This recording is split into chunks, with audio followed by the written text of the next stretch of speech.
Rib मोरा सोबल गाओ बिहाई समाचा और न तुम्हारी चाहिए सब राजा वा धनुष तोड़ने वाला सो सभा को छोड़ करके अलग हो जाए। और अगर ऐसा ना किया गया तब महात्मा जी के द्वारा व्यवहार क्या किया जाएगा। समस्या राजाओं के लिए है और उसमें भी एक या दो राजा से स्वामी जी का काम बनने वाला नहीं। मारे जाइए सब राजा पर कब धनुष तोड़ने वाला अगर सभा से अलग नहीं हुआ तब बढ़िया सुंदर दिव्य बढ़िया दंड विधान है, बढ़िया न्याय संहिता है। धनुष तोड़ने वाला सभा से अलग हो जाए और अगर ऐसा ना किया गया तो राजा मारे जाएंगे। भैया ने बड़े सीधे और सरल शब्दों में उत्तर दिया। नाथ शंभु धनु भंजन हारा होई क्यों एक दास तुम्हारा आये सुका कहिए किन मोही मेरे लिए क्या देश है। लेकिन भैया के विचारों की भाषा बाबा जी के समझ में नहीं आई। चलो भैया की भाषा समझ आवे या ना आवे, लेकिन हमें विश्वास है कि हमारी भाषा पंडित जी के समझ में जरूर आएगी और ठीक ठीक समीचीन समझ में आएगी। एक समस्या है, परशुराम जी कहते हैं मारे जाइए सब राजा। अब मैं विचार करने लगा क्या राजाओं को मार देने से परशुराम जी की समस्या का समाधान हो जाए? नहीं होगा। क्या राजाओं को मार देने से परशुराम जी क्रोध रहित हो जाएंगे? नहीं हो। तो क्या राजा अपराधी है? राजा अपराधी भी नहीं है। परशुराम जी के कथन के अनुसार जय शिव धनु तोड़ा, जिसने धनुष को तोड़ा है वो परशुराम जी का शत्रु है। तो धनुष तोड़ने वाला शत्रु है, राजा परशुराम जी के शत्रु भी नहीं है। राजाओं को मार देने से परशुराम जी की समस्या का समाधान नहीं है। राजाओं को मार देने से परशुराम जी के क्रोध का अविराम नहीं है। तो फिर मारे जाइए सब राजा, ये बात समझ में नहीं आ रही। राजाओं को मार देना परशुराम जी चाहते क्या है? धनुष तोड़ने वाले। तो क्या धनुष तोड़ने वाला मिल जाएगा राजाओं को मारने से? राजाओं को मारने से धनुष तोड़ने वाला नहीं मिलेगा। धनुष तोड़ने वाला मिला और यहां भी मिला, लेकिन कब कैसे किन परिस्थितियों में मिला? जिस समय धनुष का खंडन हुआ तो स्थिति क्या हुई? दमक्यू दामिन जिम जब लयऊ पुनि धनु नव मंडल सम भयऊ लेत चढ़ावत खींचत गाढ़े काऊ न लखा देख सब। देखते रहे लेकिन कोई देख नहीं पाया। देखने का प्रयास किया लेकिन दमक्यू दामिन, दामिन का दमकना लोगों को आश्चर्यचकित करने लगा और नेत्रों की दृष्टि को, हाँ, जैसे अचानक कोई प्रकाश आए तो दृष्टि में समस्या उत्पन्न होती है और ऐसा ही यहां हुआ। लेकिन क्या इस दृश्य को देखते हुए लोग धनुष तोड़ने वाले को नहीं जान पाए? लोगों को धनुष तोड़ने वाला नहीं मिला। मिला कब मिला और कैसे मिला? तो बताया जिस समय धनुष टूटा स्थिति क्या हुई? भरे भुवन घोर कठोर रब रवि बाज तज मार्ग चले चिक्करे दिग्गज डोल मही आई कोल कुरुम कलमले सुर असुर मुन कर कान दीने। क्योंकि वो रो जो थी वो कैसी थी? घोर। तो सुर असुर मुनि कर कान दीन है, सकल विकल सब विकल हो गए। और जब सब विकल हुए तो विचार किया और जब विचार किया तो कोदंड खंडे अमुक तुलसी जयति बचन। धनुष तोड़ने वाला मिल गया। कब मिला? जब उन्होंने विचार किया। विचार एक ऐसा क्रम है जिस क्रम के माध्यम से बड़ी समस्या का समाधान हो जाता है। व्यक्ति बहुत बड़ी समस्या में हो और केवल विचार शक्ति हो उसके अंदर, समस्या का समाधान वो स्वयं कर लेगा, किसी की आवश्यकता नहीं है। अगर व्यक्ति विचारशील है तो बड़ी से बड़ी समस्या में समाधान ढूंढ लेगा, और उसी जगह अगर व्यक्ति विचार शून्य है तो बड़े से बड़े समाधान में कहो खुदे समस्या बन जाए। समाधान बहुत है, बड़े से बड़े समाधान है, लेकिन जब खुदे समस्या बने तो समाधान कहां है। बिना विचारे जो करे सो पाछे पछताए, काज बिगाड़े आपनो और जग में होए हंसाए। तो कार्य विचार करके करना है। अगर परशुराम जी अभी भी विचार कर ले तो शायद धनुष तोड़ने वाला परशुराम जी को मिल सकता है, और अत्यधिक क्रोध करने की आवश्यकता भी नहीं पड़ेगी, अत्यधिक मारकाट की आवश्यकता भी। मारकाट, कोई समस्या आवे तो क्या सीधे मारे काट प्रारंभ हो जाएगा क्या? अरे भाई, दंड की भी विधाएं हैं। समस्या आई तो समस्या में पहला विकल्प क्या? दंड विधान है।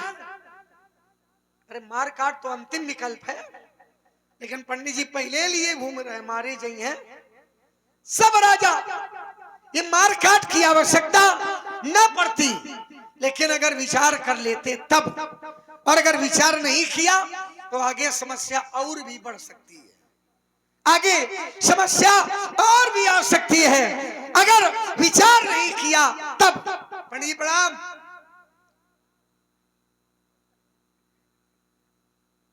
उसके चक्कर में ना पड़ो, धोखा खा जाओगे।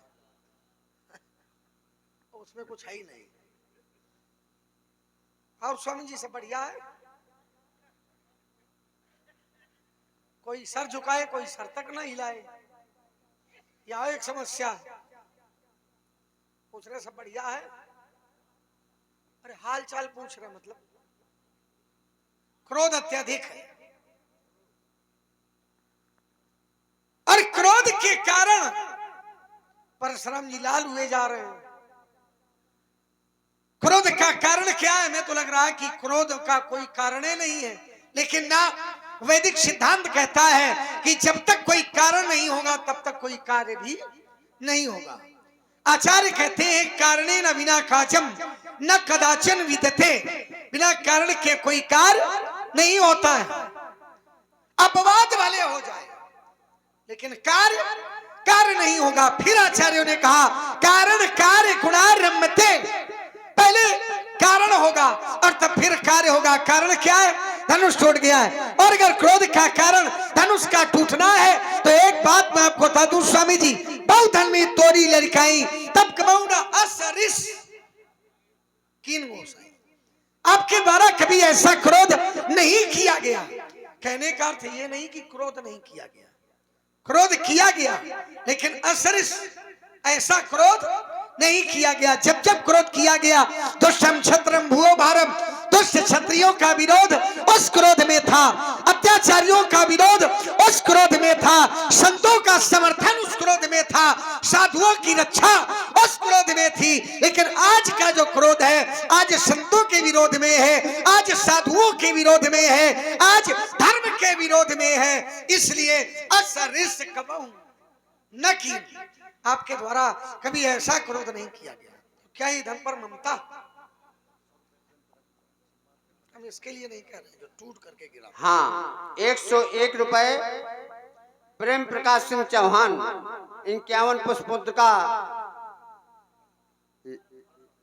परशुराम जी और लक्ष्मण जी को के चरणों में प्रदान कर रहे हैं, और 50 रुपए साउंड सर्विस को, अब 50 रुपए व्यास पीठ को प्रदान कर रहे हैं। भगवान उनका महामंगल करें। और 500 रुपए हमारे भैया इंद्र प्रकाश सिंह चौहान आरती में प्रदान कर रहे हैं, और 21 रुपए सीताराम प्रजापति आरती में प्रदान कर रहे हैं। 100 रुपए बतानु यादव आरती में प्रदान कर रहे हैं।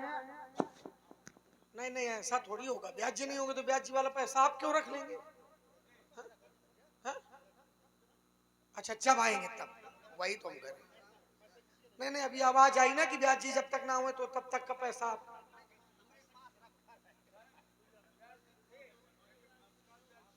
अच्छा अच्छा,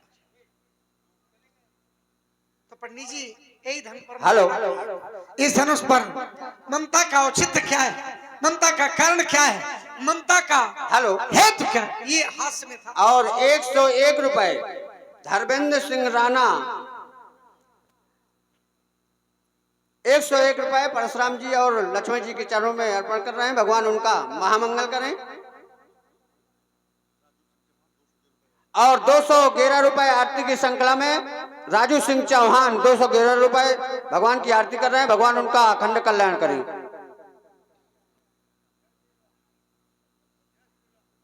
इसीलिए इन लोगों को आशीर्वाद नहीं देता हूं। पितु समेत कई कई निज नामा करण लगे तब दंड प्रणामा, आशीर्वाद नहीं दिया। जनक बहोर आए सिरनावा, बेटी आ गई तो बेटी को दे दिया है? ये कहां थे? यहां थे।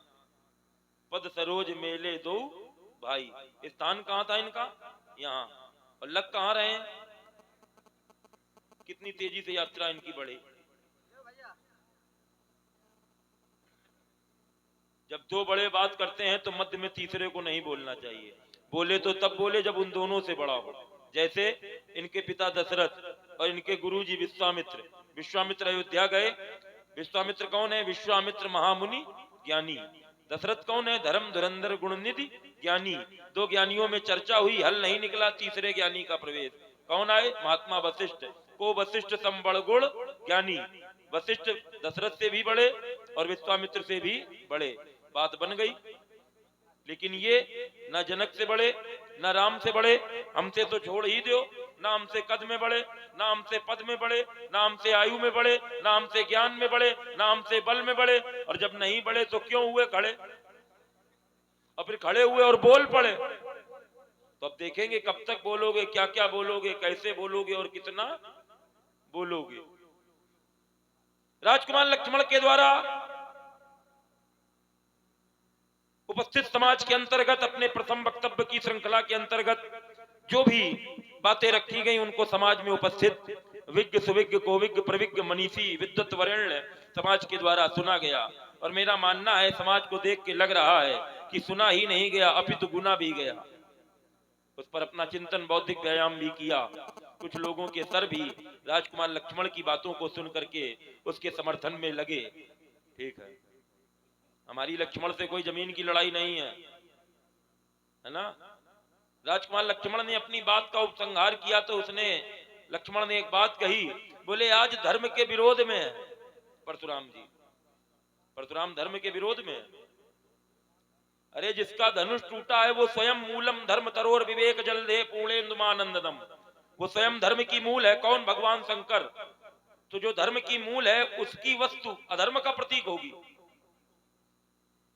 हमने क्या कहा? सुनो राम जय शिव धनु तोरा। शिव धनु तोरा, तो शिव जी क्या अधर्म के प्रतीक है? या शिव जी के प्रति लड़ाई करने वाला अधार्मिक माना जाएगा? अगर ऐसा अधार्मिक माना जाए तो अधार्मिक बनना हमें स्वीकार है तुम्हारी दृष्टि में। एक बात। दूसरी बात, विचार करने का विषय यह है, लक्ष्मण किसके पक्ष से खड़ा हुआ है? राजाओं के पक्ष से कि धनुष तोड़ने वाले के पक्ष से? यह निर्णय नहीं समझ में आया। राजाओं को हमने मारने के लिए कहा है, न तुम्हारे जो ये सब राजा। तो समस्याओं से कौन घिरे हैं? राजा घिरे हैं। तो राजा कोई खड़ा होता ये कहता तुम तो राजकुमार हो, तुम्हारे पिता भी नहीं है यहाँ उपस्थित कि चलो तुम्हारे पिता राजा बन करके यहाँ उपस्थित होते तो तुम बोलते। तो राजाओं के प्रति बोलने का तो कोई औचित्य समझ में आता नहीं। अब धनुष तोड़ने वाला एक बचा तो ऐसा लगता है कि धनुष तोड़ने वाले के पक्ष में तुम खड़े हो। लेकिन एक शर्त है, धनुष तोड़ने वाले के अगर पक्ष में खड़े हो तो धनुष तोड़ने वाले से तुम्हारा कोई रक्तिम संबंध नहीं होना चाहिए। क्योंकि अगर रक्तिम संबंध होगा तो घर की गवाही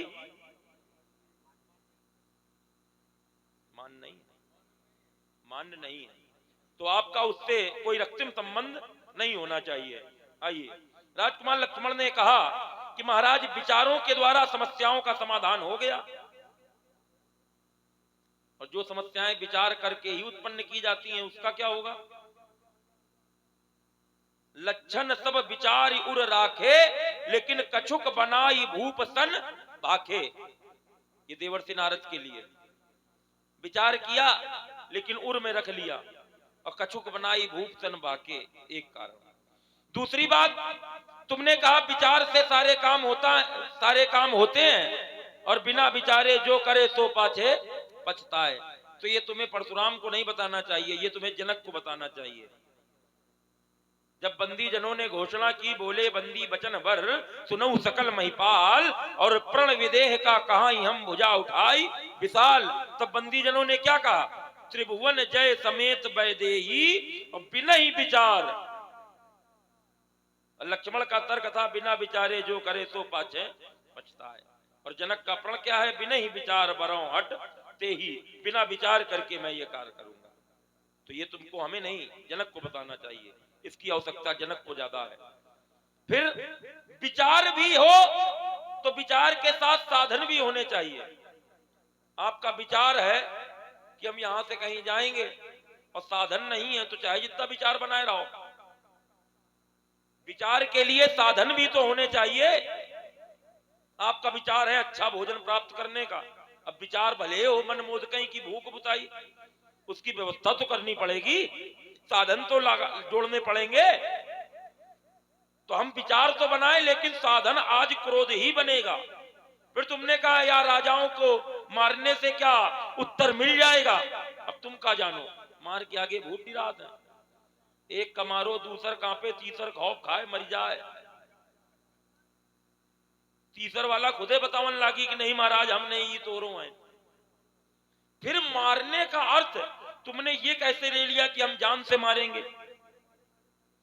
मारे जाइए तब राजा में ये तो कहीं से निकल के नहीं आ रहा कि मैं जान से मार दूंगा।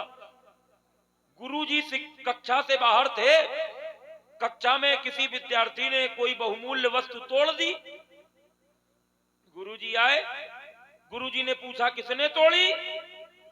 तो जिसने तोड़ी थी उसने सभी विद्यार्थियों से रो के कहा भैया बताना नहीं।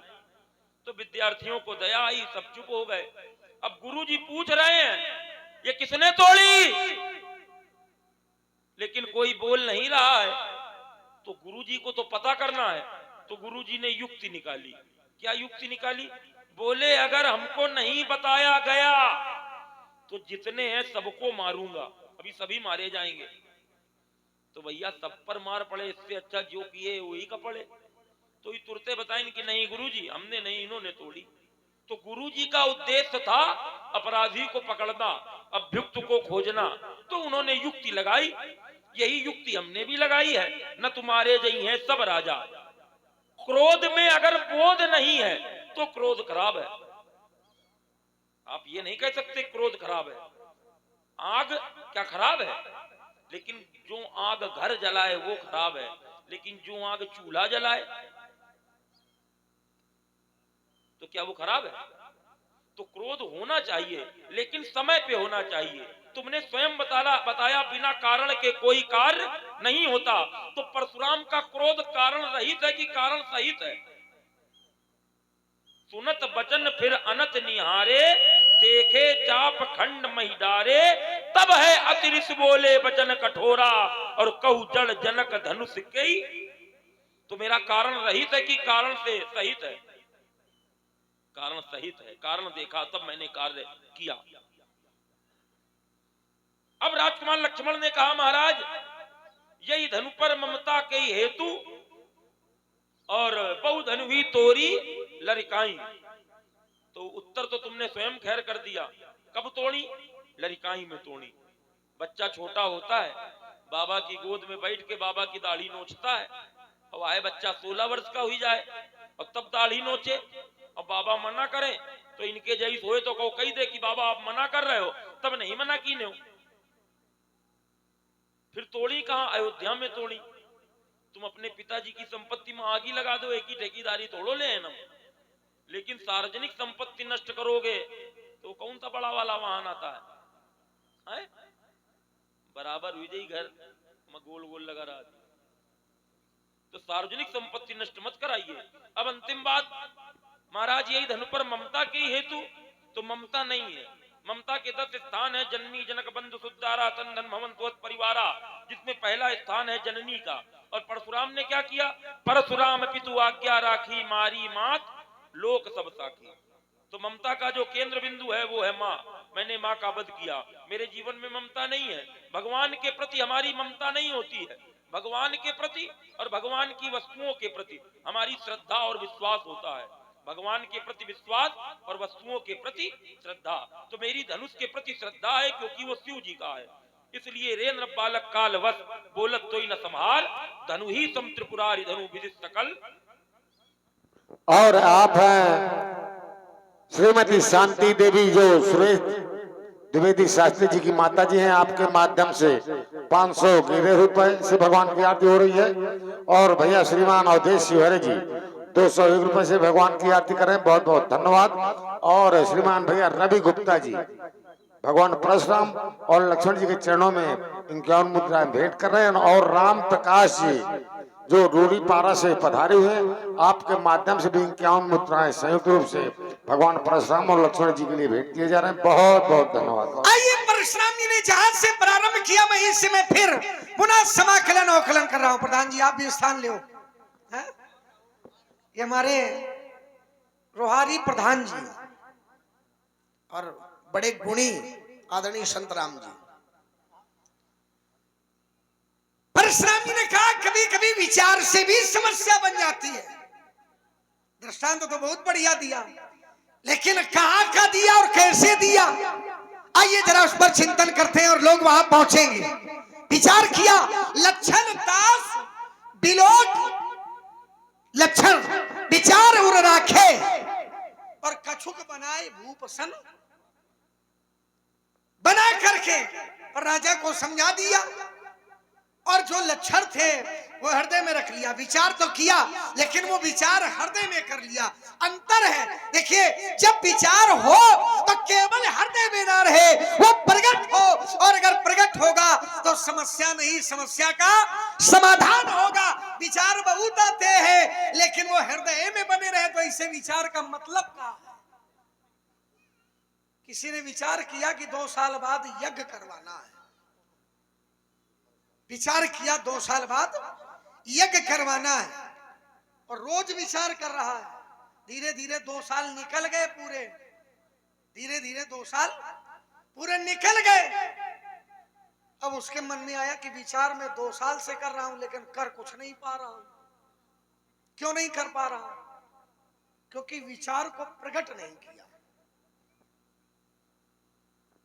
और अगर प्रकट किया है, 2 साल पहले विचार आया था यज्ञ करवाना है, विचार किया था और वो प्रकट करता, 4 लोगों को बताता, यज्ञ होता कि नहीं होता, लेकिन प्रकट नहीं किया। आइए, इसके पहले भी महाराज विचार किया गया और नारद जी पर विचार किया गया। देखिए, नारद जी ने विचार तो किया लेकिन विचार करके विचार, नारद जी ने विचारा तो, लेकिन उस विचार में भी नारद जी ने विचार नहीं किया। कैसे विचार क्या किया? नारद जी ने क्या विचारा? जब उस कन्या के हाथ को देखा, नारद जी ने उस कन्या के हाथ को देखा, विश्व मोहिनी शील निध राजा, ये उस समय का दृष्टांत है जिस समय श्री नारद जी हिमगिर गुहा एक अति पावन बा समीप सुरसरी सुहावन, सुमरत हरि श्राप गति बाधी, सहज विमल मन लाग समाधि, समाधि लग गई। और उस समाधि को देख करके सुरेश राजा इंद्र के मन में भय हो गया, कामदेव को भेजा और कामदेव ने नारद जी की समाधि भंग करने के तमाम उपक्रम प्रस्तुत किए, लेकिन समाधि भंग नहीं हुई। नारद जी ने काम पर विजय प्राप्त किया और क्रोध पर भी विजय प्राप्त किया। भयउ न नारद मन कछु रोषा, क्रोध पर भी विजय प्राप्त की। अब नारद जी ने अहंकार पर विजय प्राप्त नहीं कर पाई। जिता काम अहिमित मन मही, अहम था, अहंकार था और अहंकार के कारण नारद जी ने विचारा तो, लेकिन उस विचारे हुए पर विचार नहीं किया। क्या विचार नहीं किया?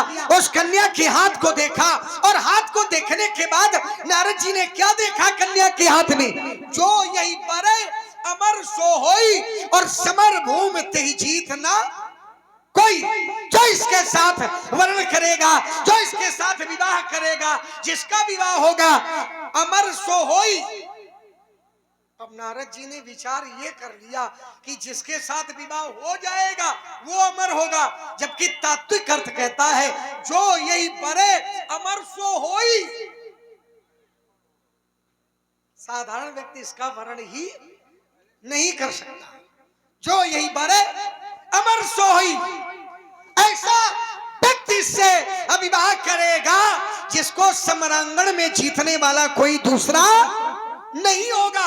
अब नारद जी ने विचार तो किया, लेकिन विचार भी विचार करके नहीं किया और विचार करने लगे, हे विधि मिले कवन विधि बाला।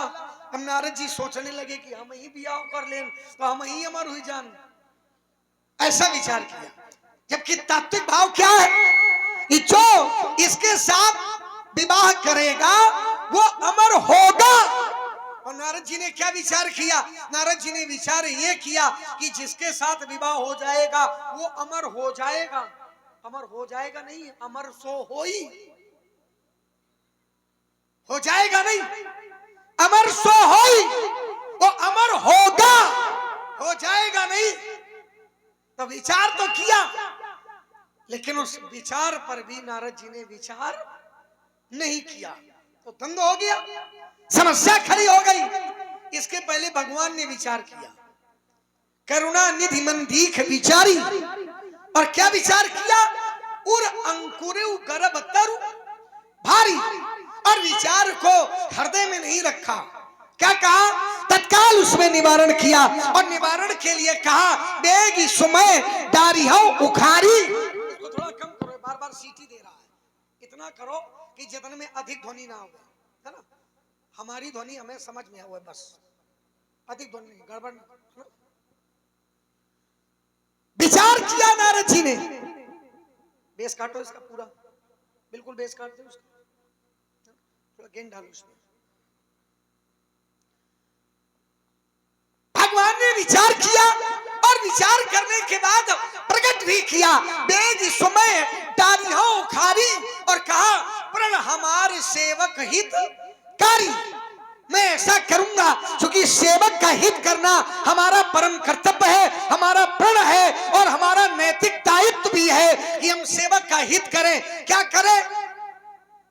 इस अहंकार रूपी वृक्ष का जो अंकुरण हुआ है, इसे मैं तत्काल में उखाड़ करके फेंक दूंगा।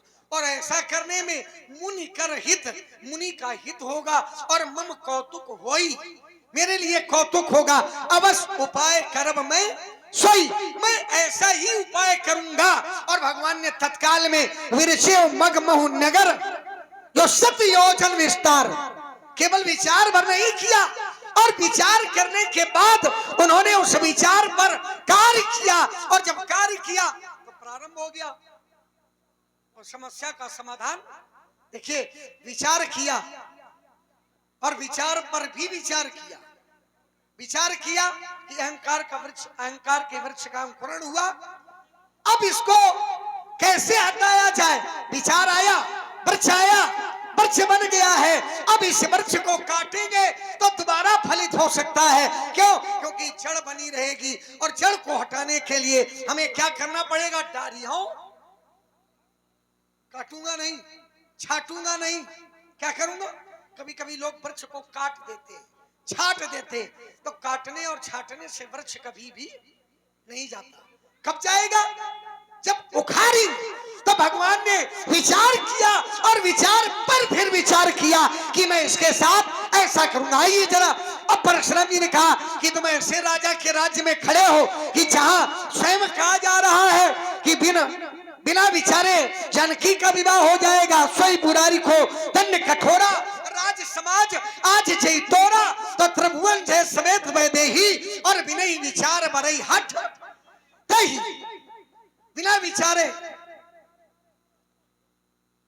एक उत्तर आपके लिए और एक उत्तर सभा के लिए, इसमें 2 उत्तर निकलेंगे। राजा जनक ने प्रतियोगिता की है और प्रतियोगिता में प्रण किया है, जानकी का स्वयंवर है।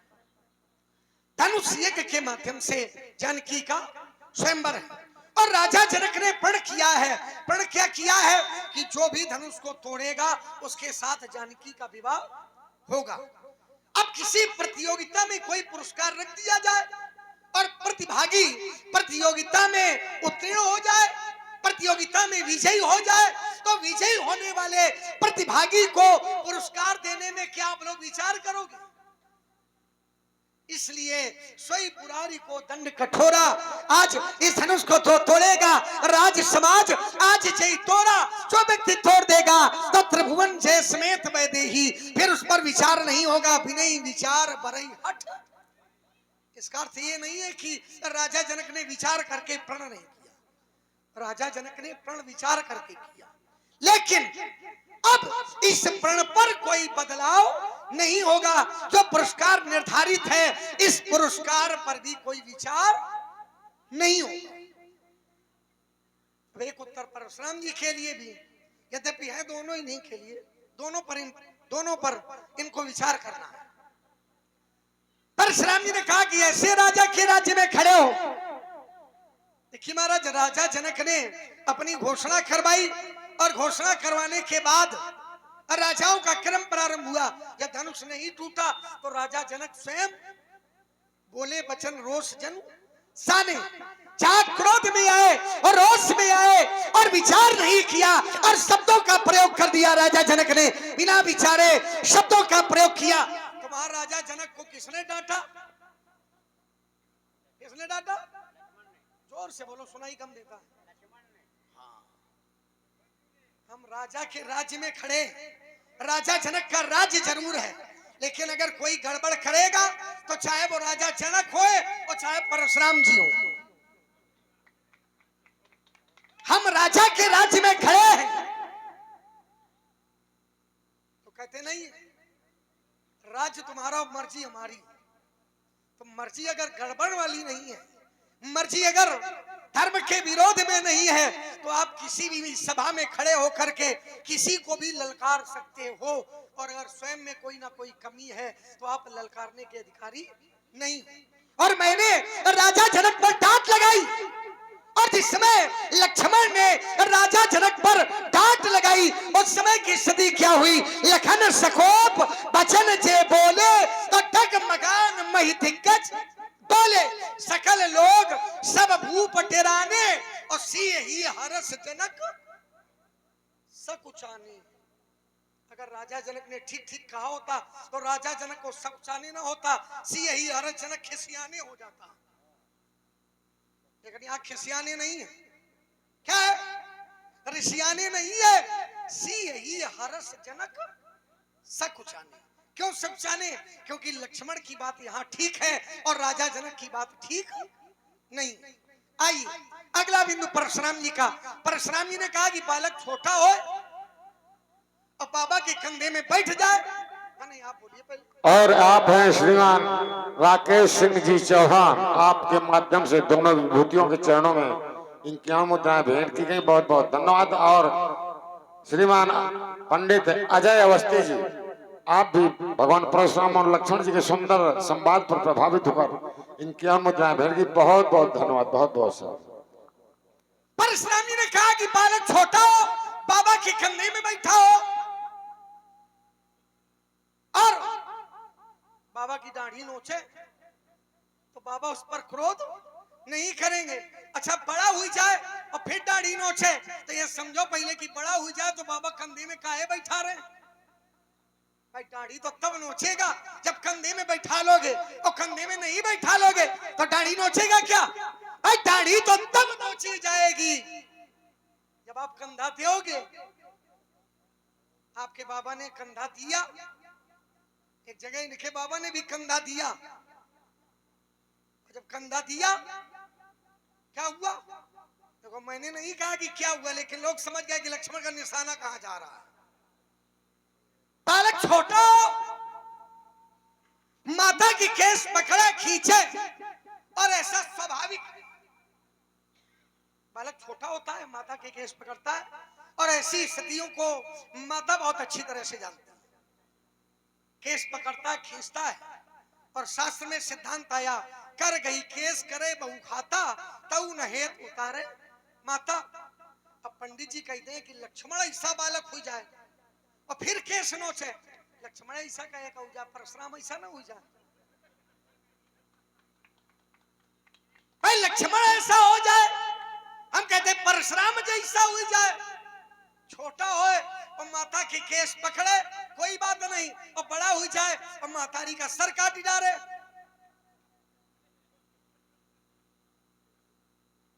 बालक केस नहीं पकड़ेगा, फिर बालक को कई केस पकड़ेंगे और केसों के माध्यम से पकड़ा जाएगा। और आप हैं श्रीमान देवांग द्विवेदी जी, शिवांग द्विवेदी जी, सुंदर अभिनय पर प्रभावित होकर ज्ञान मुद्राएं। और भैया श्रीमान सल्लू प्रजापति आपके माध्यम से 21 मुद्राएं सुंदर अभिनय पर प्रभावित होकर भेंट किए गए, बहुत बहुत धन्यवाद। और श्रीमान वेदांत अवस्थी जी आपके माध्यम से भी ज्ञान मुद्रा भेंट की गई, बहुत बहुत धन्यवाद। और कुलदीप सिंह राजावत आपके माध्यम से भी ज्ञान मुद्राएं सुंदर अभिनय पर प्रसन्न होकर भेंट किए गए। और आरतियों की श्रृंखला में आप हैं श्रीमान स्वयं प्रकाश सिंह जी चौहान 101 रुपया, और आदरणीय पंडित चंद्रभूषण जी द्विवेदी 501 रुपया, और राजा भैया सिंह चौहान 101 रुपया, राम बहादुर सिंह चौहान 101 रुपया, और श्रीमान बबलू सिंह अमलोर वाले आपके माध्यम से 101 रुपया, और श्रीमान कपूर सर्राफ बबलू भैया मौदहा वाले आपके द्वारा 501 रुपए आरती कर रहे हैं। बहुत बहुत सभी दानदाताओं को बहुत बहुत धन्यवाद, बहुत बहुत साधु। आइए जरा, परशुराम जी ने कहा कि लक्ष्मण राजाओं के पक्ष से अंतिम और अगला बिंदु है। परशुराम जी ने कहा कि ये राजाओं के पक्ष से खड़ा नहीं है, धनुष तोड़ने वाले के पक्ष से खड़ा नहीं है। लक्ष्मण धनुष तोड़ने वाले के पक्ष से खड़ा है। पंडित जी ने कहा कि अगर लक्ष्मण धनुष तोड़ने वाले के पक्ष से खड़ा है तो रक्तिम संबंध हो तो गवाही न करे, रक्तिम संबंध ना हो तो गवाही दे। देखिए आपने एक न्यायालय की प्रस्तुत की, न्यायालय में जो परिवारी जन होते हैं उनकी गवाही मान्य नहीं होती है, ठीक, लेकिन न्यायालय में परिवारी लोगों की रक्तिक संबंध होने के कारण उनकी गवाही मान्य नहीं होती है, तो क्या वादी दंडाधिकारी बन जाएगा क्या? भाई परशुराम जी क्या है? परशुराम जी है वादी। भाई हमारी गवाही स्वीकार नहीं है, मैं गवाही नहीं दूंगा, ठीक, लेकिन परशुराम जी क्या है? परशुराम जी है वादी, ठीक। लक्ष्मण क्या है? प्रतिवादी। एक वादी और एक प्रतिवादी, तो क्या वादी को दंडाधिकारी मान लिया जाएगा या वादी को न्यायाधीश मान लिया जाएगा? अगर वादी न्यायाधीश बन जाएगा तो क्या न्याय होगा?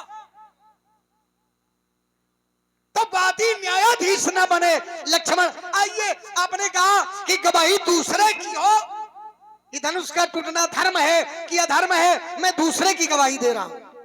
मुख हमारा है, प्रमाण दूसरे का है, हम मुख तो चाहिए, है ना? रामायण की चौपाइयां तो नहीं बोलेंगी, जबकि थोड़ा सा कठिन है ये। परशुराम जी थोड़ा कठिन है। मेरा प्रयास भी कई बार ऐसा हुआ कि साधारण प्रश्नोत्तर प्रस्तुत किए, तो हमारा एक प्रयास रहता है अन्य कहीं कुछ भी होता रहे, लेकिन ये हमारी धरती है और हमारी धरती में अगर मजबूत व्यक्ति ना पहुंचे तो फिर प्रहार सहेगा कौन, है ना? क्योंकि यात्रा भी सुदृढ़ होनी चाहिए, और जो यहाँ के श्रोता हैं वही बड़े मजबूत श्रोता प्रातः काल बैठते हैं। आइए, परशुराम जी ने कहा कि प्रमाण जो मिले वो लक्ष्मण का प्रमाण ना मिले, लक्ष्मण गवाही ना दे। चलिए, लक्ष्मण गवाही ना देगा। जिस समय धनुष टूटा उस समय की स्थिति क्या हुई? पूर्व अरुव्योम बाजने बाजे। लक्ष्मण ने तो कोई बाजा पंडित जी बजाया नहीं। प्रसन्नता हुई, किसे हुई? जनक नगर वासियों को। आकाश पर बैठे हुए देवताओं को, और उन्होंने बाजा बजाए। अब इस बाजा के बजने में क्या हुआ, खल भे मलिन साधु सब राजे, धनुष टूटा और धनुष के टूटने पर बाजने बजे, झांझ, मृदंग, शंख, सहनाई, भेरी, ढोल, दुंदबी, सुहाई, ये सब बजे। और जब बजे तो स्थिति क्या हुई, खल भे मलिन साधु सब राजे, जो खल थे, जो दुष्ट थे, वो श्रीहत हो गए, और जो साधु थे वो प्रसन्न हो गए। तो जिस कार्य में साधु प्रसन्न हो जाए और दुष्ट श्रीहत हो जाए, वो कार्य धर्म का है कि अधर्म का है? जिस कार्य में साधु प्रसन्न हो जाए वो कार्य धर्म का है। व्याख्यान बहुत ज्यादा लंबा ना हो, इसलिए अपनी वाणी को।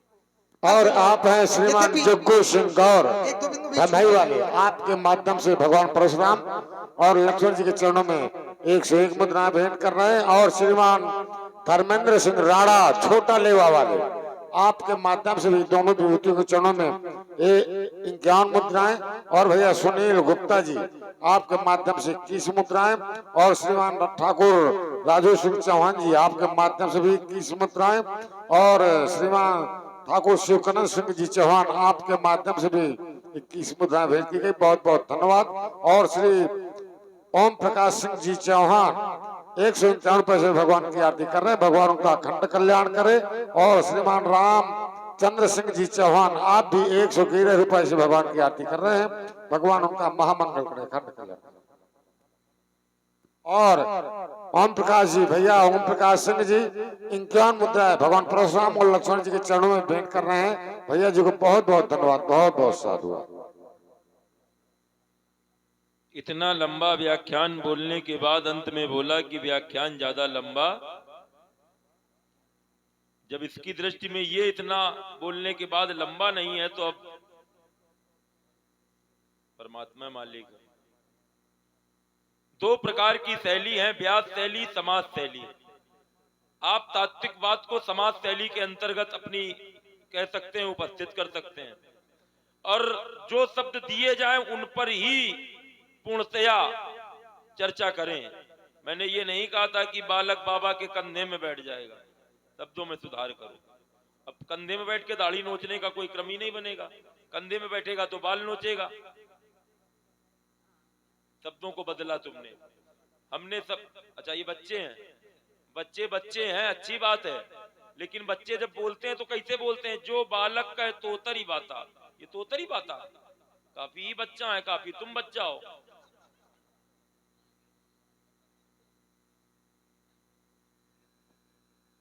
देवता प्रशंसा कर दें तो वो कार्य धार्मिक, संत महात्मा अगर पक्ष में हो जाए तो धार्मिक, और शंकर जी के पक्ष में जो बोले वो धार्मिक। ये बोलो बोलो, शंकर जी के लिए लड़ने वाला अधार्मिक हुआ ना?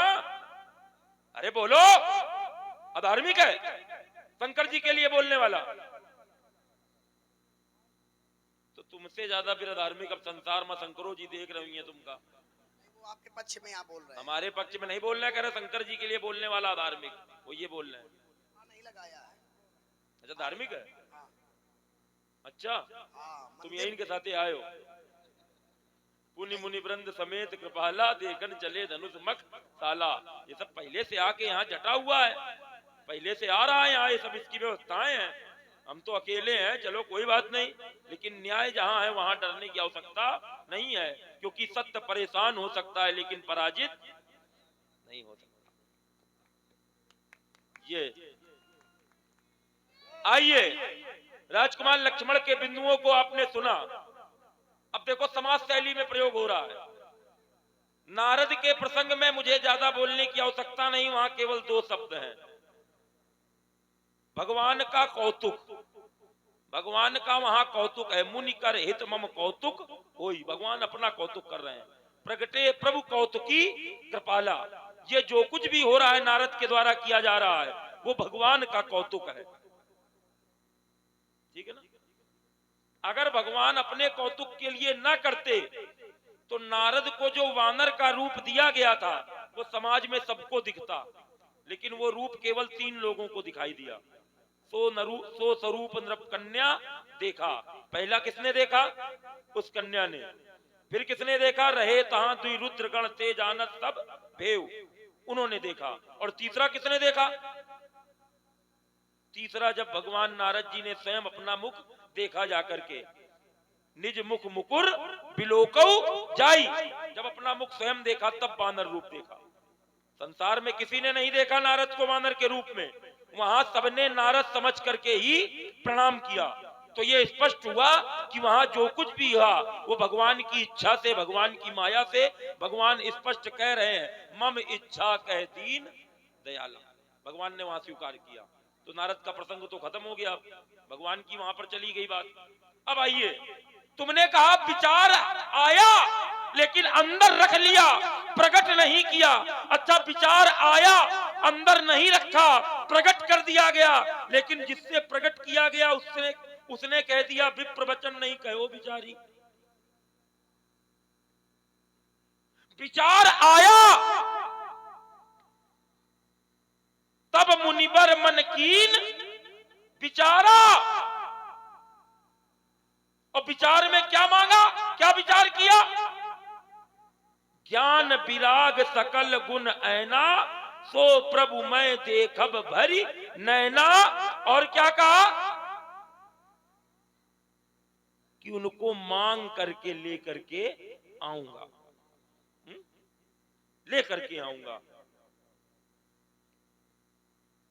तो जब ये विचार करके महाराज विश्वामित्र जी तुम्हारे पिता के पास पहुंचे, तो तुम्हारे पिता धर्म धुरंधर गुणनिधि ज्ञानी उनके उस विचार को कह रहे हैं कि चौथे पन पायऊ सुतचारी, लेकिन विप्र वचन नहीं कहो। तो किया तो विचार गया, अब सामने वाला कह रहा है कि आप विचार के नहीं बोल रहे हैं। ऐसी स्थिति में वो क्या करेगा? ऐसी स्थिति में क्या करेगा? और विचार से बहुत बार समस्या का समाधान नहीं होता है, क्योंकि विचार द्वंद्व कर रहा है, हम ये करें कि ना करें। विचार में द्वंद्व भी होता है। आप कहीं जा रहे हैं, अपरिचित मार्ग है और दो मार्ग आ गए। मान लो इसी ग्राम में आना है, हम कभी नहीं आए, अब इस ग्राम में आने के लिए हमें रास्ते में दो मार्ग मिले, एक इधर एक इधर। अब हम विचार चाहे जितना करें, जब तक कोई बताने वाला नहीं होगा तब तक हम भटकेंगे, निर्णय नहीं ले पाएंगे। विचार से क्या होता है? करई विचार करो का भाई। तो मैंने तभी कहा था कि विचार के लिए भी साधन की आवश्यकता है। तुम्हारे द्वारा कहा गया महाराज, जनक जी ने विचार करके ही कहा है। चलो हमारी ना मानो तो ना मानो, अगर विचार करके कहा है तो ये नगर के निवासी कौन है? पुर नर नारी सुभग सुचि संता, धर्मशील ज्ञानी गुणवंता। यहाँ के लोगों की ये स्थितियां हैं, और यहीं की स्थितियों को देख करके पता चला कि यहाँ कहा जा रहा है हर विद वेग जनक जड़ताई, और मति हमारी असिदेव सुहाई। ये कौन सी जड़ता है जो जनक के अंदर दिखाई पड़ रही इनको? संतों को, धर्मशीलों को, ज्ञानियों को, गुणवानों को, पवित्रों को कौन सी जड़ता है? जड़ता माने मूर्खता। तो जब मूर्खता है तभी विचार नहीं है। मूर्ख के ही पास तो विचार नहीं है। मूर्ख हृदय न चेत, जो गुरु मिले विरंचितम। तो यहाँ के संत लोगों को, धर्मशीलों को, ज्ञानियों को, गुणवानों को जनक में क्या दिखा? क्या कह रहे हैं? हरु विधि, हरु माने ग्रहण करो, ले लो, विधि विधाता, बेग जल्दी, जनक जड़ताई, जनक की ये जड़ता। तो स्पष्ट हुआ कि यहाँ विचार नहीं है, तभी तो जड़ता दिखाई दे रही है। बोले जनक ने जब विचार करके नहीं बोला तो हमने टोका। बड़ी तेजी से बोले थे। अब बोले विचार करके नहीं बोलोगे तो हम भी तुमको भी टोकेंगे। जनक ने ही विचार करके बोला, तुमने विचार के नहीं बोला। अगर विचार करके बोला होता तो सहन ही रघुपति लखन निवारे ना होता। अब होता क्या है कि कभी कभी प्रभावी व्यक्ति के साथ में रहने वाला साधारण व्यक्ति भी अपने को प्रभावी मानता है। किसी बड़े अधिकारी का वाहन चालक है तो वो वाहन चालक, स्थिति उसकी वाहन चालक की है, लेकिन वो अपने को अधिकारी से कम नहीं मानता। ये स्थिति इनकी है। तुम्हारा इसमें कोई प्रभाव थोड़ी है। तुम तो डंडा हो, डंडा की पूजा थोड़ी होती है, झंडा की पूजा होती है। रघुपति कीरति विमल पताका, दंड समान भयउ जस जाका। लेकिन समस्या क्या है, अब हर व्यक्ति झंडे तक तो पहुंच नहीं सकता, तो डंडे में पानी चढ़ा देता है, फूल चढ़ा देता है। तो डंडे को ये लग रहा है कि हमारे ऊपर चढ़ रहा है, और यो नहीं पता कि ऊपर जो झंडा लगा है उसके लिए हो रहा है। इस समस्या से तुम ग्रसित हो। और इतने बेटा अगर छाती में बाल थे, समस्या यहाँ आई तो थी। कहा तो जा रहा था, ले छुड़ाए सी का को धरी बांधो बालक दो, जो विदेक करे सहाई, जीतो समर सहित दो भाई। कहां चले गए थे? तब आवाज नहीं निकल रही थी। तो भूप बचन सुन इत उत तकहीं, और लखन राम डर बोल न सकहीं। आवाज नहीं निकल रही। तब समस्या का समाधान किया पंडित जी ने। जब यहां कहा जा रहा था ले छुड़ाए सिय का को, तब पंडित जी आए। तई अवसर सुन शिव धनु भंगा, और आयु भ्रकुल कमल पतंगा। तो जो कह रहे थे सीता को छुड़ा ले, वो करने लगे क्या? पितु समेत कही कही निज नामा। तो हम समस्या है कि समाधान है? समस्या है कि समाधान? समाधान। तो समस्या ये है, ये ग्रसित है, ये इसी भाव से ग्रसित हैं। तभी तो इनका ये भाव निकल के आया। क्या निकल के आया?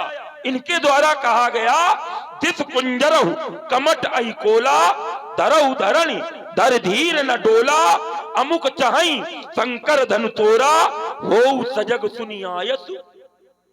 अब ईमानदारी से बताना, गली गंगा बराबर। कच्छप कौन है? भगवान। बारह कौन है? भगवान।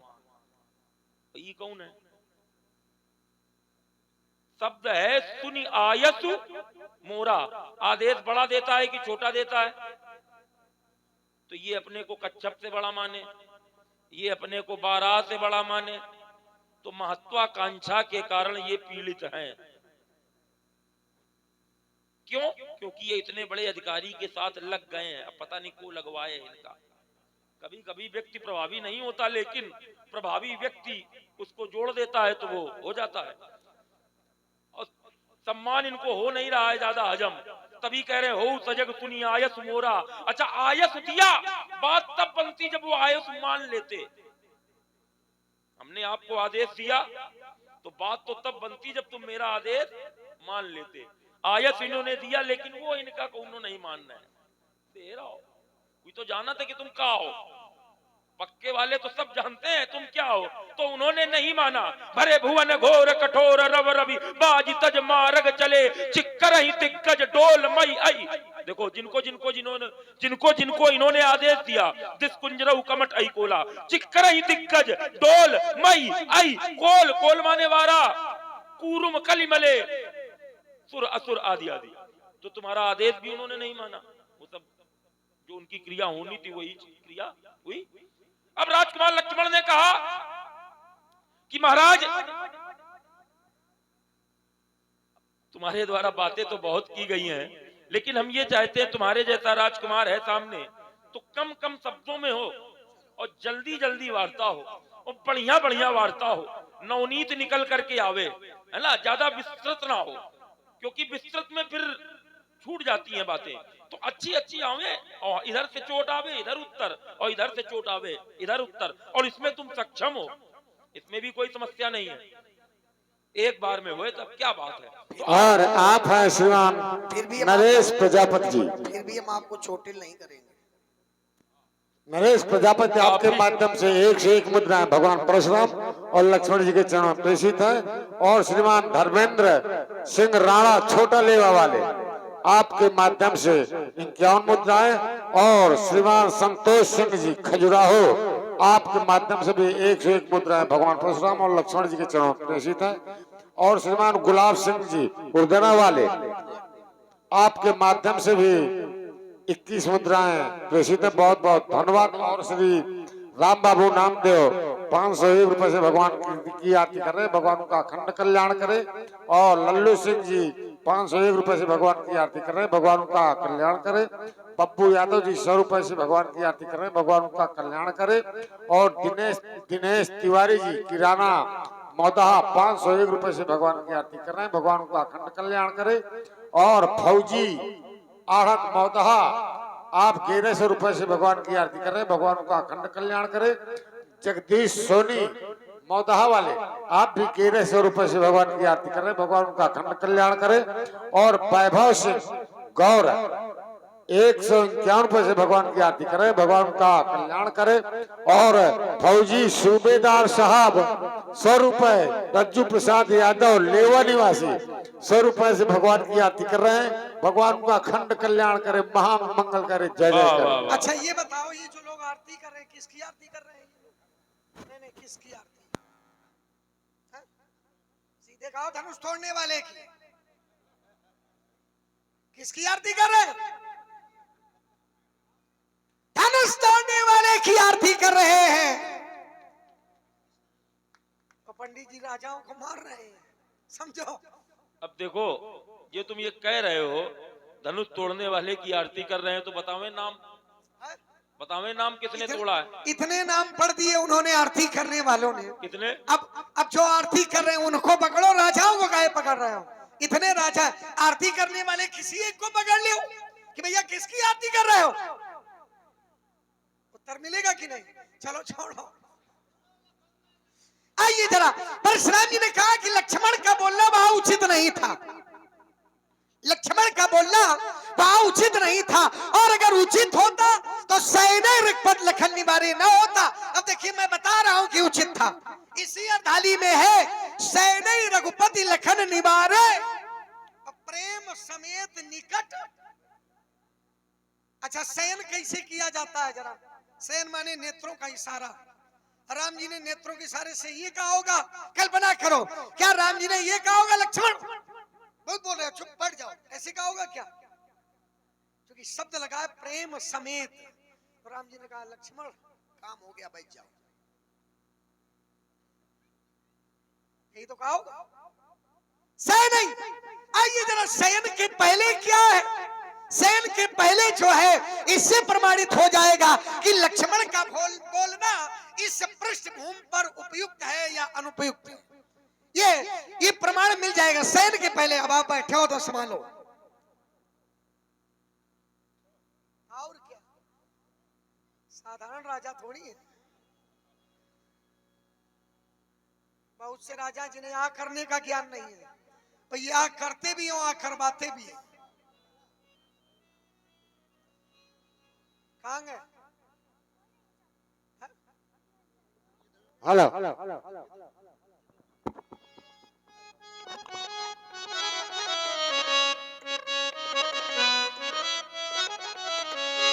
है वही वाला कि नहीं? वही वाला है, स्वाद के अनुसार है। लखनो सको बचन जे बोले, और डगो मगानो मही दिग्गज डोले। सकल लोग सब भूप डराने, और सिय ही हर्ष। अच्छा अगर लक्ष्मण का बोलना पृष्ठभूमि में अनुपयुक्त है तो सिय ही हर्ष। लक्ष्मण का बोलना अगर गलत है तो फिर सीता का प्रसन्न होना ये सही है कि गलत है? अगर लक्ष्मण का बोलना गलत है तो सीता का प्रसन्न होना भी गलत होगा। क्यों? सीता जी प्रसन्न हुई तो सीता जी का प्रसन्न होना। और आगे आओ जरा, गुरु रघुपति सब मुनि मन माही, मुदित भय पुनि पुनि पुलकाही। जो बैठा रहे हैं वो क्या, उनकी स्थिति क्या है? गुरु, श्री गुरु जी, रघुपति श्री राम जी, सब मुनि मन माही, सब मुनि, जितने भी मुनि है, जितने भी धार्मिक है, ये क्या हो रहा है? तो मुदित भय पुनि पुनि पुलकाहि, पुलकित हो रहे हैं, प्रसन्न हो रहे हैं। अगर लक्ष्मण का बोलना गड़बड़ है तो फिर लक्ष्मण के गुरुजी का प्रसन्न होना भी गड़बड़ होगा। अगर राम जी ने डांट के बैठाला है, राम जी ने अनुपयुक्त वार्ता जान